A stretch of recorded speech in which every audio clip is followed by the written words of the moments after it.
Cientistas encontram possível nova variante da Covid em BH.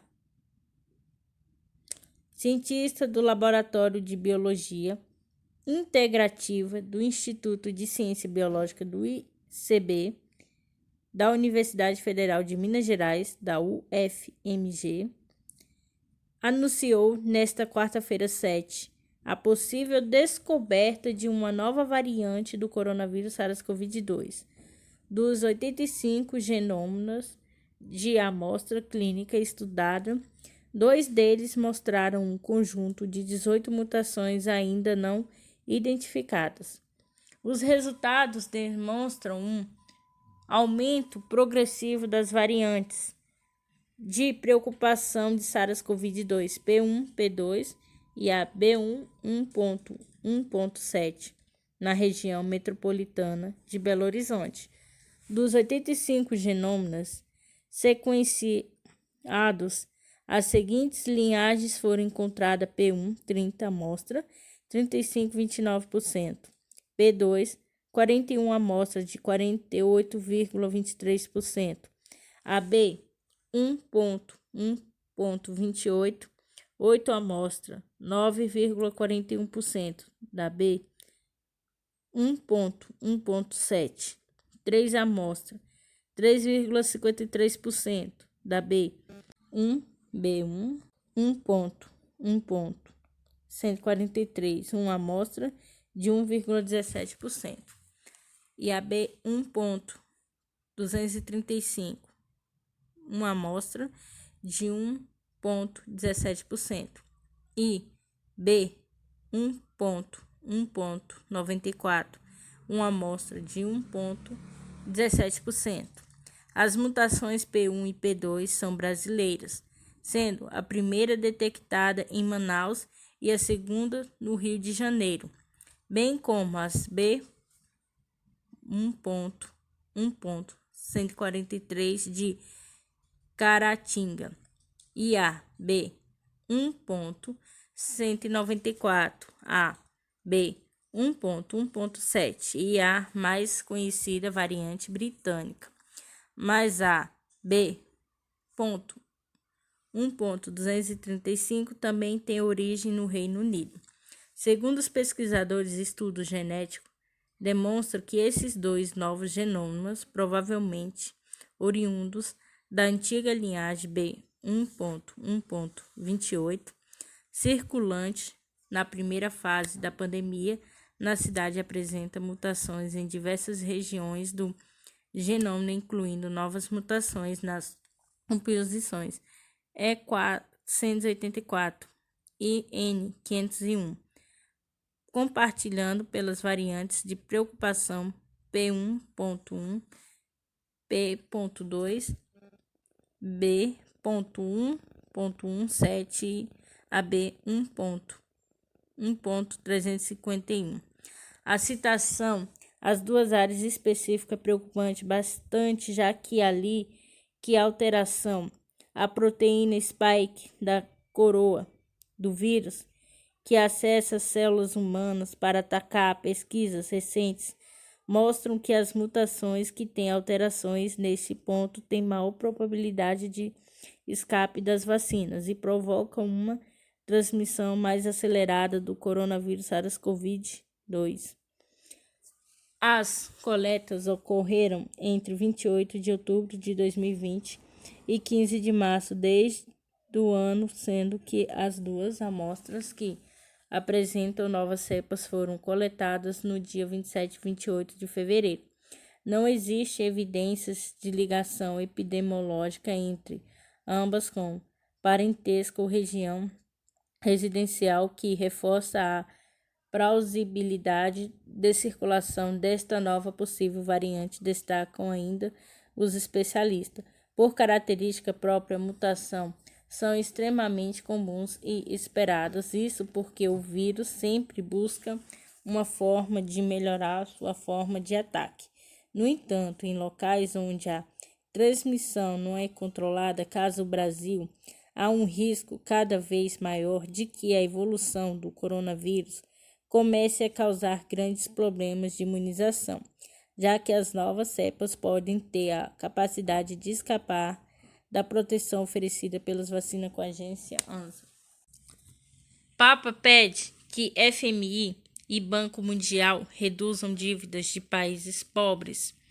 Ele diz que é um espírito de solidariedade global, exige, no mínimo, uma redução significativa do fardo da dívida das nações mais pobres que foi exacerbada pela pandemia.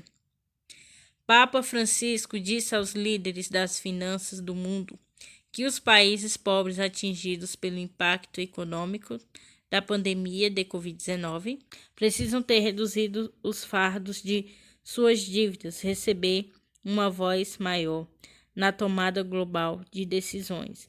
Em carta aos participantes do encontro anual de primavera do Fundo Monetário Internacional FMI e do Banco Mundial, o Papa disse que a pandemia forçou o mundo a lidar com as crises interrelacionadas nas áreas socioeconômicas, ecológica e política. A nação de recuperação não pode se contentar com o retorno a um modelo desigual e insustentável da vida social e econômica, onde uma minúscula minoria da população mundial detém metade da riqueza, disse o pontífice na carta datada de 4 de abril. Ele disse que um espírito de solidariedade global exige, no mínimo, uma redução significativa do fardo da dívida das nações mais pobres que foi exacerbada pela pandemia com a Agência Brasil. Produção industrial recua em 10 locais em fevereiro, diz IBGE. As maiores quedas foram observadas no Ceará, Pará e Bahia, de acordo com os dados divulgados hoje, 8, pelo Instituto Brasileiro de Geografia e Estatística. A produção industrial recuou em 10 dos 15 locais pesquisados pelo Instituto Brasileiro de Geografia e Estatística do IBGE. Na passagem de janeiro para fevereiro deste ano, as maiores quedas foram observadas no Ceará, 7,7%, Pará, 7,4% e Bahia, 5,8%, de acordo com os dados divulgados hoje, 8. Também apresentaram recuos na produção do estado do Paraná, 2,5%, Santa Catarina, 1,5%, São Paulo, 1,3%, Rio Grande do Sul, menos 1,1%, Pernambuco, menos 1,1%, Amazonas, menos 0,9%.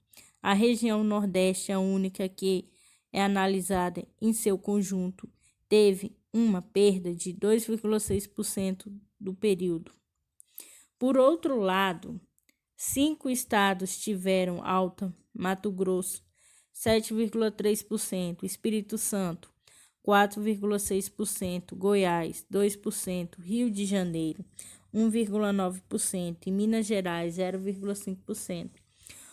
Outras comparações. Na comparação com fevereiro de 2020, também foram observadas quedas em 10 dos 15 locais, como destaque para Bahia, menos 20,9%, Pará, menos 11,4%, Espírito Santo, menos 10,1%. 5 locais tiveram alta, sendo a maior delas registrada em Santa Catarina, com 8,1%, e Rio Grande do Sul, 7,9%. No acumulado do ano, 8 dos 15 locais tiveram alta, sendo as mais acentuadas nos estados de Santa Catarina, 9,5%, e Rio Grande do Sul, 8,4%. Entre os 7 locais como queda, a maior foi observada na Bahia, menos 18%. Já no acúmulo de 12 meses, 3 locais tiveram perdas em sua produção, como destaque para o Espírito Santo, menos 14,1%. 2 estados tiveram resultados positivos, Pernambuco, 3%, e Pará, 0,1%, com a Agência Brasil. Polícia não tem dúvida de que Dr. Jairinho é o autor da morte de Henry. Segundo o delegado, as provas suficientes para assegurar que a morte do garoto foi crime, duplamente qualificado com emprego de tortura e sem possibilidade de defesa. O delegado titular da 16ª Delegacia de Polícia, Henrique Damasceno, disse hoje, 8, que o vereador Dr. Jairinho, do Rio de Janeiro, expulsou nesta quinta-feira do partido Solidariedade, assinou Henry Borel, de 4 anos, filhos da namorada do vereador. Segundo o delegado, a investigação continua, mas já existem provas suficientes para assegurar que a morte do garoto, no dia 8 de março, não foi um acidente, e sim um crime duplamente qualificado com emprego de tortura e sem possibilidade de defesa da vítima. De acordo com o delegado, até o momento não há possibilidade de garantir que a mãe da criança participou das torturas, mas Damasceno acrescentou que Monique Medeiros da Costa e Silva foi omissa em não procurar a polícia para relatar uma agressão ocorrida no dia 12 de fevereiro, dentro do apartamento do casal. Conforme o delegado, a agressão ficou evidente em troca de mensagens entre Monique e a babá de Henry, Tainá, recuperadas pela polícia com a utilização de software israelenses Celebrity da Premium. As mensagens foram fundamentais para determinar a prisão do casal. Nesta quinta-feira, a aquisição do software vinha sendo pedida pela polícia há 2 anos e foi autorizada pelo governador em exercício Cláudio Castro durante as investigações.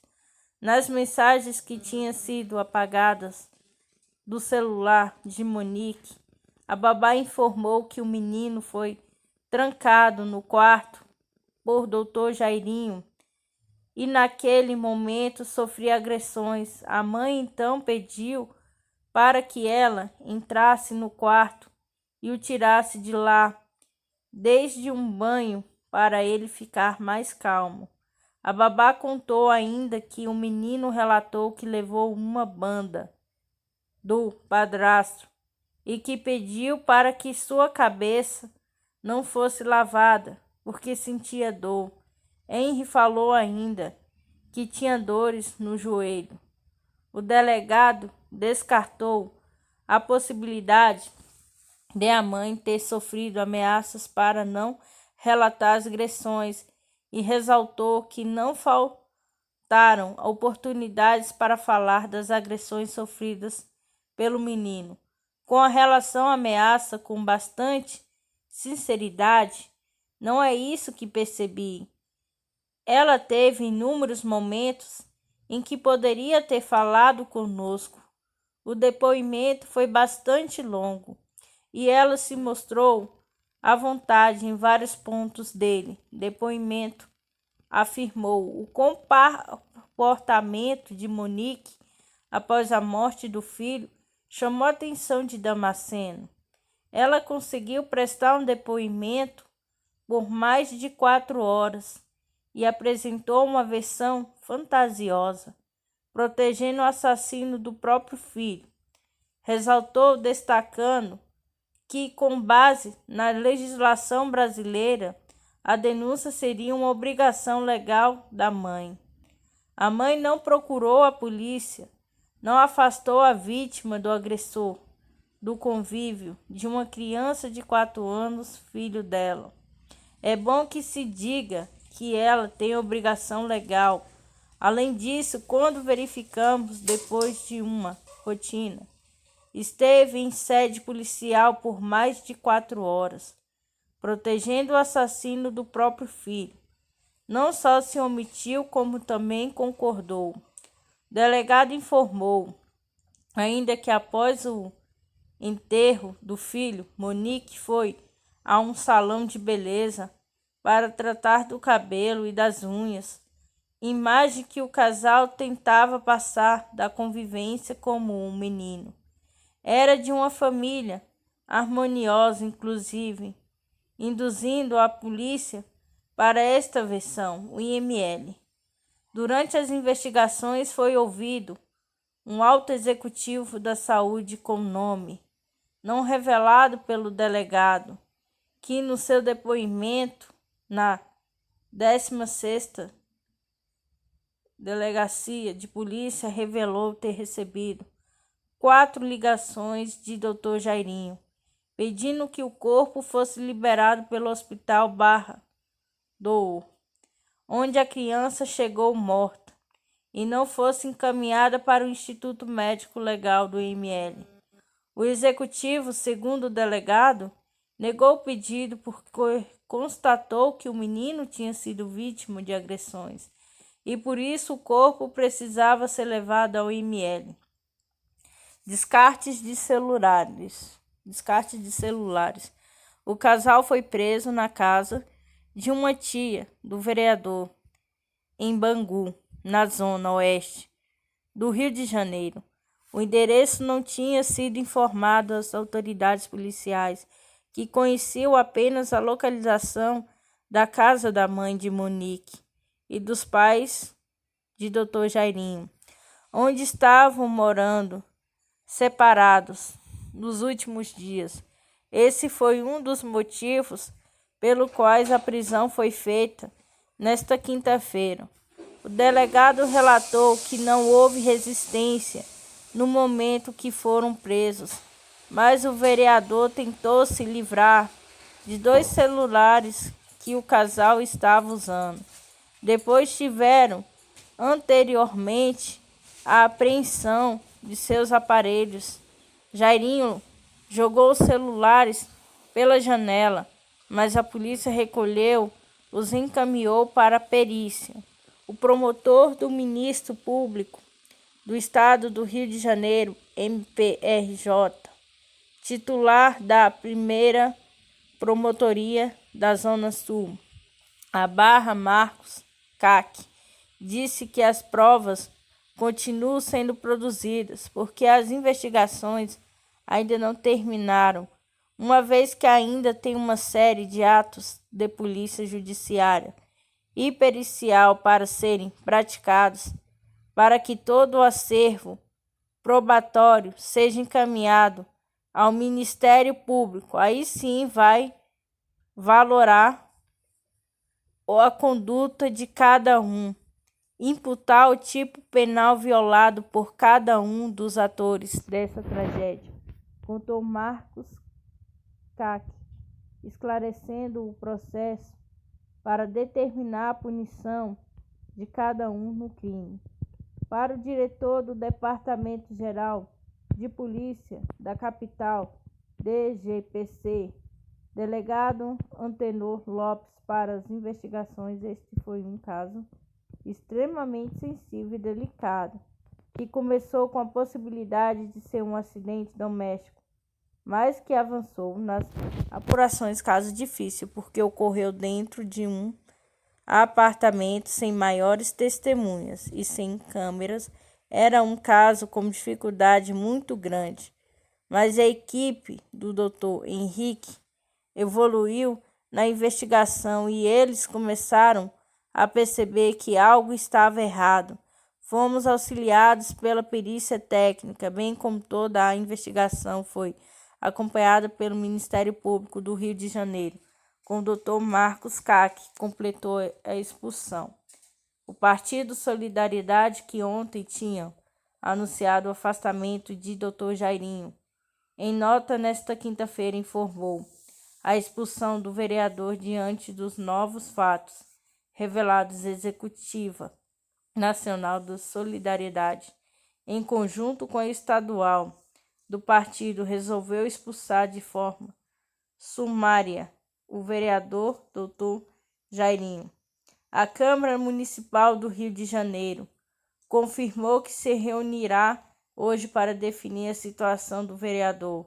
Com a responsabilidade o caso exige e atenta à gravidade da prisão de Dr. Jairinho, está prevista para esta tarde uma reunião do Conselho de Ética, embora inexistia até o momento. Representação formulada no Conselho de Ética será dada toda celeridade que o caso exige em razão da prisão. O vereador tem sua remuneração imediatamente suspensa e fica formalmente afastado do mandato a partir do 31º dia, na forma do artigo 14 do Regimento Interno informou. Depois de passar por exames de corpo de delito no IML, o casal foi levado para o presídio de Benfica, na Zona Norte, para entrada no sistema prisional do Estado do Rio com a Agência Brasil. Punido pela Petrobras, líder dos petroleiros levará denúncia a 8. Suspensão ilegal e arbitrária. Na segunda-feira, 5, a Petrobras anunciou a suspensão da principal liderança sindical dos petroleiros, medida vista pela categoria como uma forma de intimidação contra grevista, o que é ilegal. O líder sindical, David Bacelar, petroleiro e coordenador-geral da Federação Única dos Petroleiros, da FUP, sofreu uma suspensão de 29 dias, não remunerados pela Petrobras. A punição foi caracterizada pela organização sindical como uma forma de retaliação de empresas contra um movimento grevista que pressiona a Petrobras contra a venda de ativos. Tenho certeza que essa suspensão de dia 29 dias foi aplicada por conta das diversas ações que nós estamos realizando contra a venda da refinaria Landulfo Alves do RLAM, dos indícios explícitos de corrupção dentro da alta administração da Petrobras. Todas as denúncias que hoje existem nos órgãos de fiscalização, como também ações judiciais que questionam tudo isso, são ações da FUP e eles tentam promover um processo de ameaça de intimidação para calar a nossa voz, afirmou o líder sindical em entrevista com a agência de notícias Sputnik Brasil. Segundo Bacelar, a punição da Petrobras é uma tentativa de intimidar não só o movimento sindical, mas a categoria dos petroleiros. Além de intimidar o movimento sindical petroleiro, o movimento sindical como um todo, a gestão promove uma tentativa de intimidação da própria categoria. Também tentam fazer esse processo junto à categoria petroleira, que está em um processo de mobilização, prestes a eclodir em mais uma greve histórica. Neste ano, por diversas questões, afirma. Após 30 dias de greve, no sábado 3, os petroleiros suspenderam a paralisação na Bahia e no Paraná, com o objetivo de avançar nas negociações reabertas pela direção da empresa. Apenas na refinaria Landulfo Alves, do RLAM, 2,6 mil trabalhadores aderiram ao movimento, que envolve questão sobre o processo de venda da refinaria. A venda da RLAM por 1,65 bilhões, cerca de 9,26 bilhões ao Fundo Financeiro Mubadala dos Emirados Árabes Unidos, anunciada no dia 24 de março deste ano, foi questionada pelo Tribunal de Contas da União, TCU, que aponta que o preço de mercado de refinaria alcança 3,4 bilhões, cerca de 17,7 bilhões. O tribunal pode barrar a venda devido aos valores da transação. A decisão ainda não foi anunciada.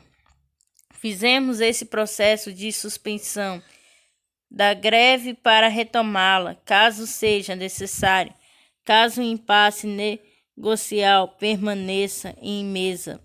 Com certeza, um dos pontos que vamos tratar em mesa é também essa punição que foi dada a mim, com o coordenador-geral da FUP, de forma ilegal, porque estávamos em greve e não há subordinação alguma. Gestor da Petrobras com Bacelar.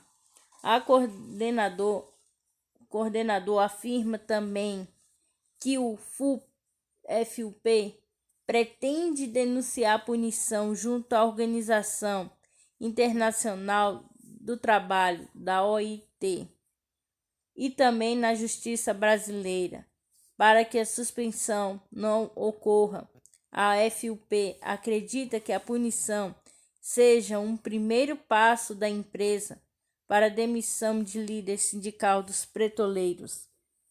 Teremos manifestações e denúncias internacionais, principalmente junto à OIT, por conta dessa prática antissindical e do descumprimento da Convenção 98 da Organização Internacional do Trabalho, além de ações judiciais que nós entraremos para questionarmos essa punição no sentido de cancelá-la por ter sido ilegal, arbitrária e ou desprovida de elementos substanciais para que essa punição fosse de fato feita, afirma o petroleiro.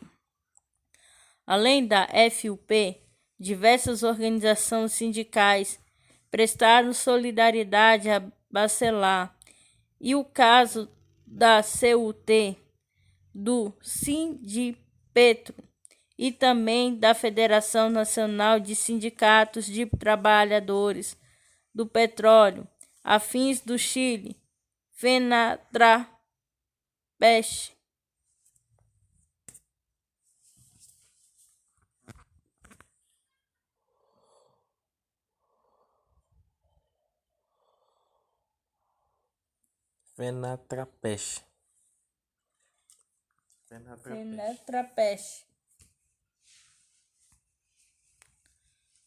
Petrobras nega perseguição e afirma que está à disposição do TCU. A Petrobras respondeu aos questionamentos sobre os casos e afirmou que a suspensão de Bacelar cumpre com as normas internas e não está relacionada com greve dos funcionários. Em nota, a empresa afirmou que aplicou a suspensão contra o líder sindical dos petroleiros por violação de diversos itens do Código de Conduta Ética da Petrobras e outros normativos internos. Referido empregado ameaçou e agrediu verbalmente gestor da companhia, na presença de diversas testemunhas, e compartilhou indevidamente informações confidenciais. A penalidade não tem qualquer relação com o processo de venda da refinaria, nem com o uso de máscara, disse comunicado da Petrobras. A empresa também garantiu que respeita o direito de greve dos funcionários e que todos os seus empregados estão sujeitos à aplicação de medidas disciplinares em caso de violação de obrigações com a Petrobras. Sobre o questionamento do TCU a respeito da venda da refinaria RLAM, a empresa ressaltou que o tribunal acompanha o processo desde 2019 e todas as informações sobre o caso são enviadas ao órgão.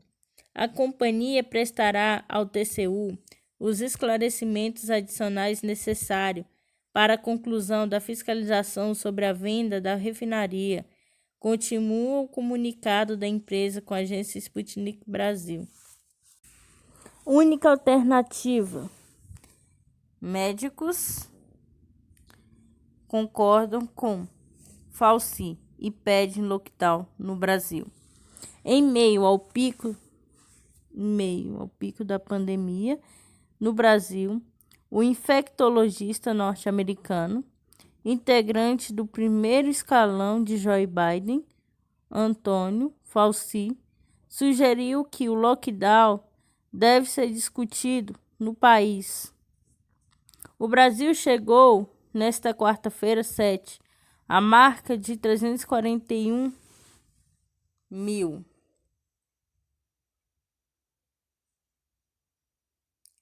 mortes por Covid-19.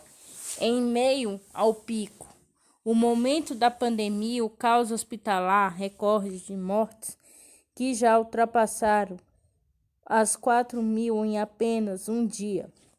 Diante do cenário, o principal epidemiologista dos Estados Unidos, Antônio Fauci, fez um alerta ao país sul-americano.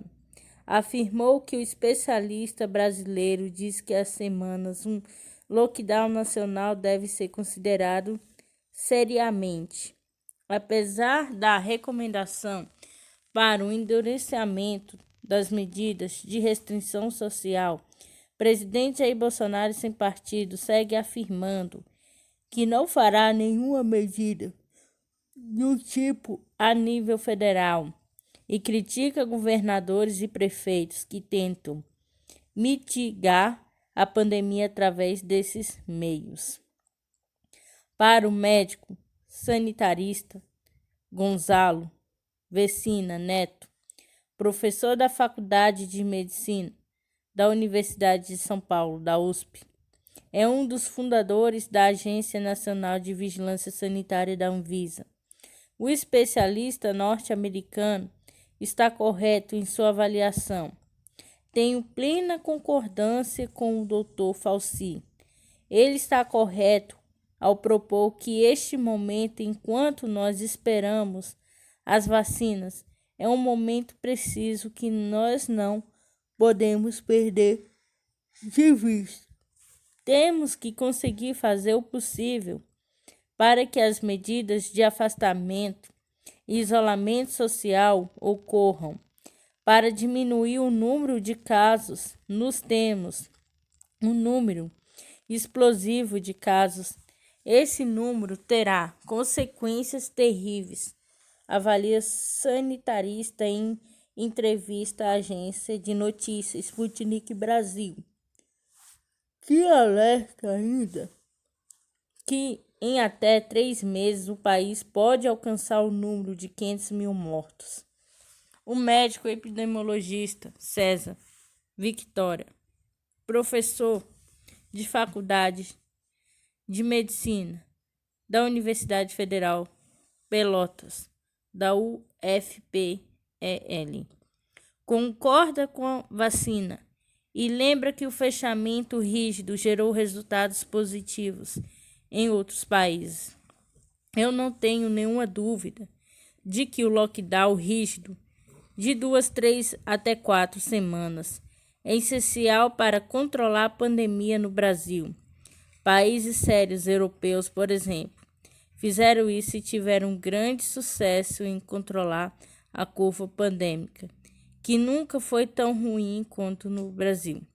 Nós estamos com UTIs lotadas na grande maioria dos estados. Nós estamos com 4.000 mortes por dia.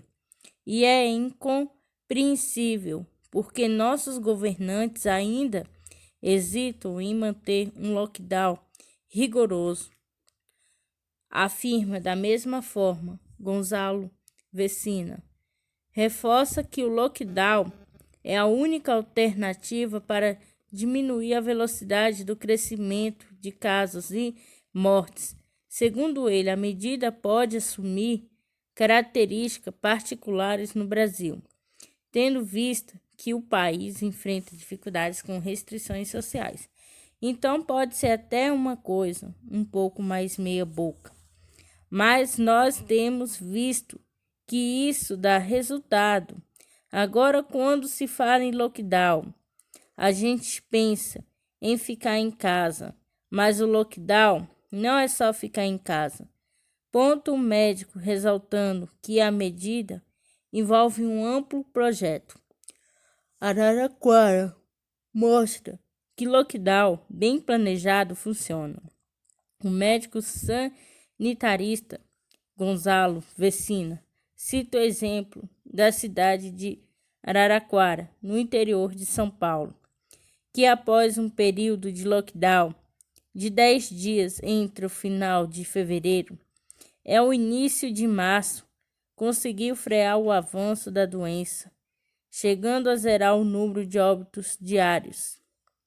O médico explica que a medida envolveu um amplo planejamento, além de impor isolamento às famílias. O município constituiu um comitê científico e adotou um gabinete de crise com as autoridades locais, associações de comerciantes e empresários. O fundador da Anvisa lembra ainda que o município usou uma estratégia de comunicação específica, agilizou testagem e o atendimento aos infectados, ampliou a fiscalização e suspendeu o transporte público, tudo combinando com a cidade. Qual foi a consequência? A queda de mais de 80% no número de casos novos, uma queda abrupta na mortalidade de 30 a 40 dias, depois o número de casos novos 20 dias depois. Então, o sucesso do lockdown, porém, não é só o lockdown, é um processo de isolamento social, explica o epidemiologista César Victoria. Lembra que muitas cidades brasileiras não seguem o exemplo de Araraquara e fazem fechamentos curtos sem rigidez, o que ele classifica um dos desrespeitos à saúde pública. Isso não é lockdown, isso é uma piada, é um desrespeito à saúde pública. Muitas cidades estão fazendo isso, lockdowns muito curtos, isso não funciona. Precisa ter no mínimo 2 semanas de duração, aponta o professor da UFPEL. O epidemiologista ressalta ainda que para proteger a população mais pobre nesse período, um esquema de distribuição de alimentos pode ser executado utilizando o emprego das Forças Armadas. Temos que atingir 1 milhão de mortos para chegar onde Bolsonaro quer. Na quarta-feira 7, o presidente Bolsonaro afirmou novamente durante coletiva que não fará lockdown nacional, algo que tem repetido desde o início da pandemia. Para Gonzalo Vecina, essa postura é parte de um projeto. O presidente é contra o lockdown, o presidente é contra a vacina, o presidente é contra a máscara. Qual é o projeto do presidente? Que a gente adoeça. Tem a doença em algum morreram? Outros ficam vivos e nós vamos chegar lá na imunidade de rebanho, quando a maioria da população tiver tido a doença. Só que para a maioria da população ter a doença, nós atingimos a imunidade de rebanho. Desse jeito, nós vamos ter que ter mais do que 1 milhão de mortos, afirma o médico sanitarista. O médico epidemiologista César Victório aponta que as principais medidas necessárias para combater a Covid-19 vêm sendo ignoradas pelo governo Bolsonaro, que, segundo ele, não respeita a ciência. Todos esses aspectos têm sido sistematicamente desrespeitados pelo nosso governo federal, que contribuiu dessa maneira para aumentar o número de mortes. Estamos com 4.000 mortes por dia e não sabemos onde vamos chegar, porque a nova variante P1 é uma variante extremamente contagiosa, extremamente letal e que atinge gente jovem também. É uma crise sanitária como eu nunca vi na minha vida. De epidemiologista trabalhando há 40 anos nesse campo, lamenta Victória. Já Gonzalo Vecina critica a visão adotada pelo presidente brasileiro e afirma que a melhor saída é um projeto de lockdown para frear os contágios, mesmo que o nível local, enquanto se garante a vacinação em massa da população, segundo ele. Isso deve se estender de forma intercalada, até que as vacinas suficientes estejam disponíveis. Temos que lutar pela vacina para todos, não vacina de iniciativa privada para rico. Todos têm que ter acesso à vacina. Esse que deve ser a alternativa, aponta com a agência Sputnik Brasil. Em jantar com o empresário que grita mito Bolsonaro, aplaudido em São Paulo, clima foi de otimismo.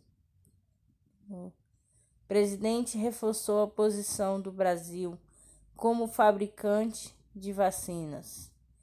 O otimismo dominou o jantar do presidente Jair Bolsonaro sem partido, com o empresário nesta quarta-feira 7, em São Paulo, onde foi discutida a política de vacinação do governo para enfrentamento da Covid-19. Segundo um dos empresários participantes, Bolsonaro afirmou estar fazendo o máximo possível para garantir a imunização da população. Este mesmo empresário, que pediu para não ser identificado, disse que o clima no jantar foi amistoso. O Brasil ultrapassou nesta quarta-feira a marca de 340.000 mortes em decorrência do coronavírus. Além de Bolsonaro, a comitiva presidencial contou com nomes de peso dos ministros Paulo Guedes, Economia Tarcísio de Freitas, Infraestrutura Marcelo Queiroga, Saúde e Fábio Faria, Comunicação, além do presidente do Banco Central Roberto Campos Neto e do general Augusto Heleno, chefe de Gabinete de Segurança Institucional. Questionada por jornalista ao final do evento, ministros afirmaram que a carta assinada por centenas de empresários e banqueiros cobrando medidas de combate à pandemia não discutida no jantar. O jantar foi oferecido pelo empresário Washington Sinel, dono da empresa de segurança Gocil. Do lado dos empresários estiveram presentes nomes como Rubens Ometo, da Cosan, Cláudio Lotenberg, presidente da CONAB, Confederação Israelita do Brasil, André Esteves, do BTG Pactual, Alberto Saraiva, dos Habibs, e João Camargo, do Grupo Alfa.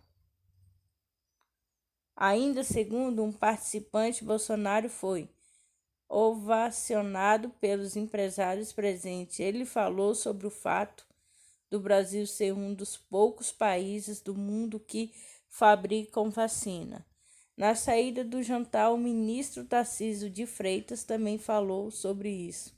São 7 países que produzem vacina e o Brasil é um deles. Começamos a produzir só na Fiocruz 1 milhão de doses por dia.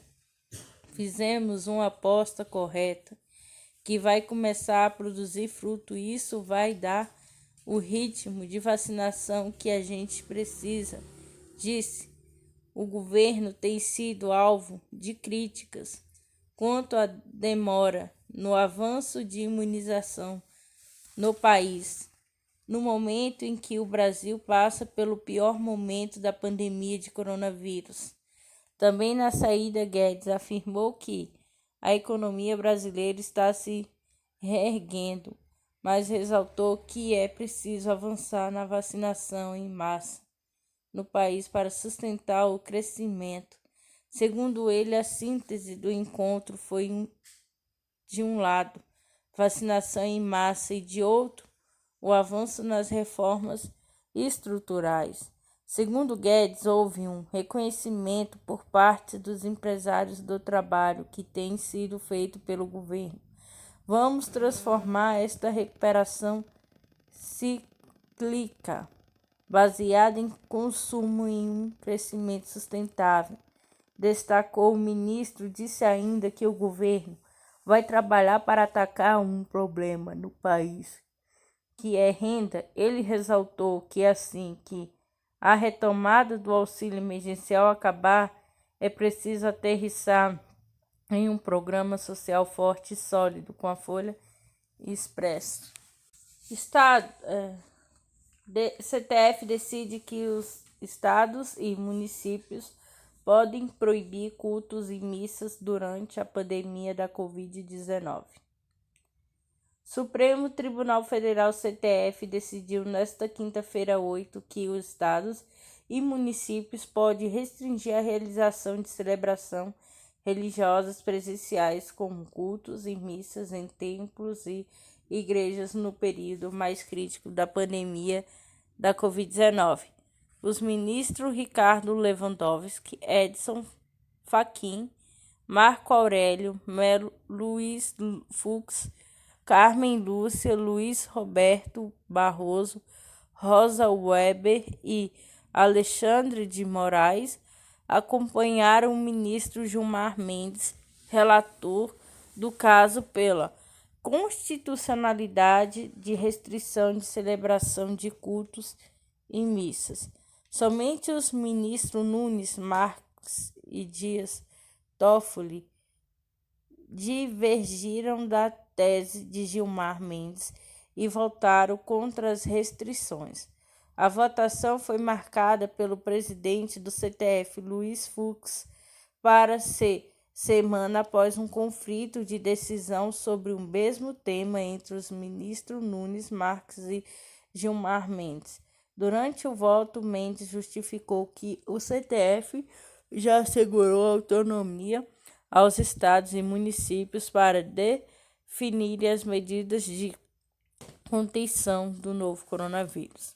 O ministro ainda afirmou que o Brasil se tornou uma pária internacional por conta da gravidade da pandemia da Covid-19. Ainda que qualquer vocação íntima possa levar à escolha individual de entregar a vida pela sua religião, a Constituição de 88 não parece tutelar em direito fundamental a morte.